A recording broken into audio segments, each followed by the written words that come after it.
The story opens in the quiet glow of a luxurious corporate tower late at night. The city lights shimmered through the glass walls of Lexington Industries, one of the biggest companies in the country. Inside, only one person was still awake, or at least, pretending to be. Amelia Lexington, the young billionaire CEO, sat slumped in her leather chair, eyes half closed, her breathing soft and steady. From a distance, anyone would think she'd fallen asleep after a long day of meetings and decisions. But she wasn't sleeping, she was testing something, or rather, someone. Moments later, the door creaked open quietly. A man in his late 30s walked in, dressed in a faded janitor's uniform. His name was Ethan Wells. He carried a mop, a small bucket, and an air of quiet dignity that seemed out of place in this world of luxury and power. Every night, he came in silently, cleaning offices that smelled of expensive perfumes and coffee, rooms where people discussed millions, while he counted every dollar before buying bread for his daughter. Ethan paused when he saw Amelia, asleep. He looked at her, the most powerful woman in the building, her hand still on her laptop, a file open beside her. He sighed softly, almost pitying. Even the rich don't rest, he muttered under his breath, and turned away to continue mopping. But then, something happened that Amelia didn't expect. A gust of wind blew through the open window, scattering papers from her desk. Ethan turned quickly, set his mop aside, and began gathering them up carefully. His hands were rough, but his movements gentle, almost respectful. He placed every paper neatly back in order, even closing her laptop to protect it from the breeze. He noticed her jacket slipping from her shoulder and, after a brief hesitation, picked up a soft throw blanket from the couch and gently covered her. He stood there for a moment, watching her with quiet concern. Then he whispered, "You work too hard, ma'am. People like you, they forget to live." He smiled faintly and went back to work, not realizing Amelia had seen everything, every movement, every word. That night changed her. The next morning, Amelia called for an internal audit of janitorial staff, not to punish but to learn. She'd been a CEO for 3 years, yet she'd never known their names, their stories, their struggles. She wanted to know who Ethan Wells really was. What she discovered broke her heart. Ethan was once an engineer, brilliant, hardworking, and full of dreams. But life had been cruel. After his wife died from an illness he couldn't afford to treat, he lost everything, his home, his job, and his will to start over. All he had left was his 8-year-old daughter, Lily. He took the janitor's job at Lexington Industries just to keep her in school. Amelia couldn't get his story out of her mind.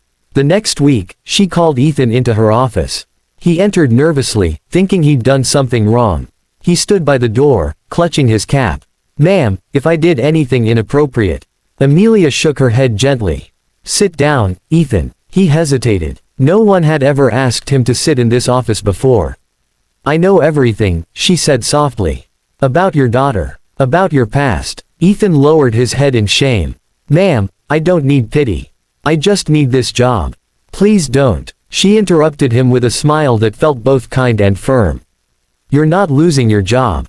You're getting a promotion." He blinked, confused. She slid a folder across the table.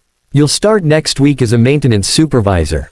Triple your current salary. And there's something else." She handed him a business card.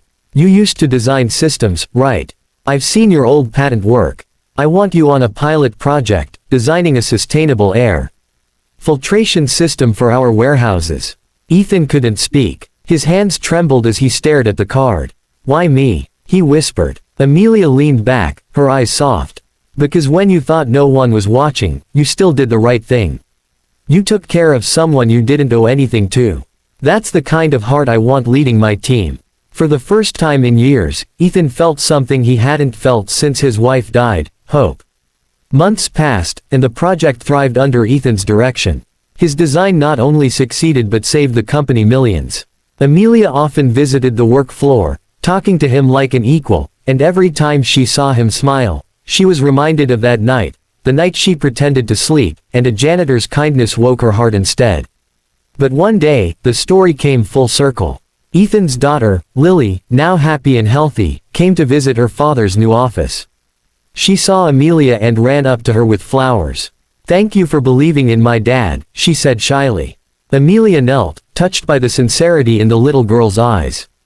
No, sweetheart, she said gently. Your dad reminded me what real success looks like. That evening, Amelia stood in her office again, looking out at the city lights, but this time, she wasn't alone. Ethan stood beside her, not as an employee, but as a friend. You know, Amelia said quietly, I used to think wealth was measured by how much you have. Now I know it's measured by how much good you do. Ethan smiled. And how much heart you show when no one's watching. The camera fades on that line, the same quiet office, the same glow of city lights, but now, it feels warmer, more human. Narrator's voice for your video outro. If this story touched your heart, if you believe kindness can change a life, hit that like button right now and subscribe for more stories that remind us all of what truly matters. Because sometimes, the smallest act of goodness can wake the richest heart.